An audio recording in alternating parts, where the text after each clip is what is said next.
सभी को मेरा नमस्कार। स्वागत है आप सभी का मेरे चैनल पर। मैं आज सभी रेल कर्मचारियों के लिए एक इम्पोर्टेंट अपडेट लेकर आया हूँ।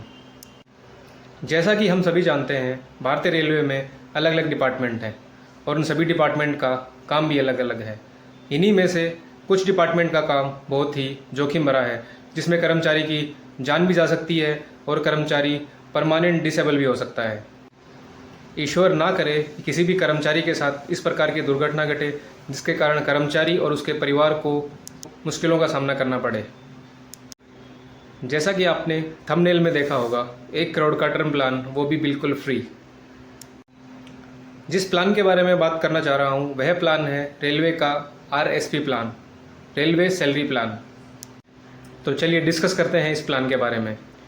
यह प्लान समस्त भारतीय रेलवे के कर्मचारियों के लिए, कोंकण रेलवे के कर्मचारियों के लिए और दिल्ली मेट्रो के साथ साथ देश की समस्त मेट्रो रेलों के लिए है। RSP स्कीम समस्त रेल कर्मचारियों के लिए है, चाहे वो किसी भी लेवल का कर्मचारी।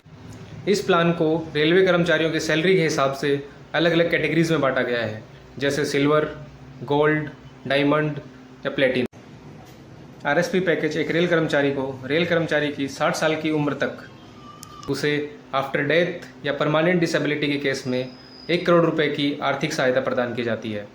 RSP प्लान के तहत पर्सनल एक्सीडेंटल इंश्योरेंस 1 करोड़ रुपए का, परमानेंट टोटल डिसेबिलिटी के केस में 1 करोड़ रुपए और एयर एक्सीडेंटल डेथ के केस में 1 करोड़ 60 लाख रुपए।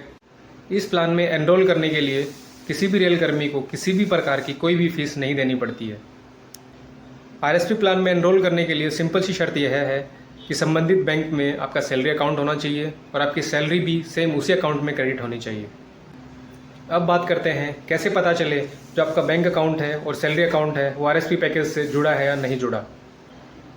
इसके लिए सिंपल आपको आपके बैंक अकाउंट के स्टेटमेंट में जाना है और वहाँ पे अकाउंट डिस्क्रिप्शन चेक करना है। वहाँ पे लिखा होगा कि आपका बैंक अकाउंट कौन सी कैटेगरी का है और RSP में है या नहीं है। किसी भी कर्मचारी का सैलरी अकाउंट RSP स्कीम से नहीं जुड़ा हुआ है तो इसे जुड़वाने के कुछ सिंपल स्टेप्स हैं। आपको सिर्फ एक एप्लीकेशन लिखनी है जो आपके बैंक के बैंक मैनेजर को देनी है और साथ में आपको 3 महीने की सैलरी स्लिप, एक आधार कार्ड, पैन कार्ड और एक फ़ोटो आपको साथ लेके जानी है। बैंक में एप्लीकेशन सबमिट करवाने के 2 या 3 वर्किंग डेज़ में आपका जो सैलरी अकाउंट है वो RSP में कन्वर्ट हो जाएगा। मेरा बैंक अकाउंट SBI में है, तो SBI का जो भी सर्कुलर है वो उसके स्क्रीनशॉट्स मैं आप लोगों के साथ शेयर कर रहा हूँ और साथ में यूनियन बैंक ऑफ इंडिया, उसका भी हाल ही में वेस्टर्न रेलवे के साथ एक टाई अप हुआ है, तो उसका लिंक भी मैं आप लोगों के साथ शेयर कर दूंगा।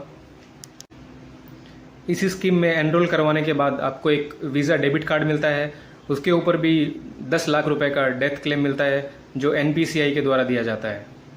अलग अलग बैंक में यह राशि अलग अलग हो सकती है और इसकी कंडीशन भी अलग अलग हो सकती हैं। इंश्योरेंस क्लेम की राशि की गणना सभी लोग अपने अपने बैंक के अनुसार कर सकते हैं। अब कुछ कर्मचारी सोचेंगे कि ये स्कीम्स हैं, ये सिर्फ बहकावे के लिए होती हैं, लेकिन ऐसा नहीं है। हाल ही में ऐसे कुछ केसेस देखे गए हैं। वेस्टर्न रेलवे और नॉर्दर्न वेस्टर्न रेलवे में भी बैंकों द्वारा भी पीड़ित परिवारों को यह राशि मुहैया कराई गई थी। RSP प्लान रेलवे कर्मचारी को सिर्फ पर्सनल एक्सीडेंटल डेथ केस और परमानेंट टोटल डिसेबिलिटी के केस में ही इंश्योर करता है।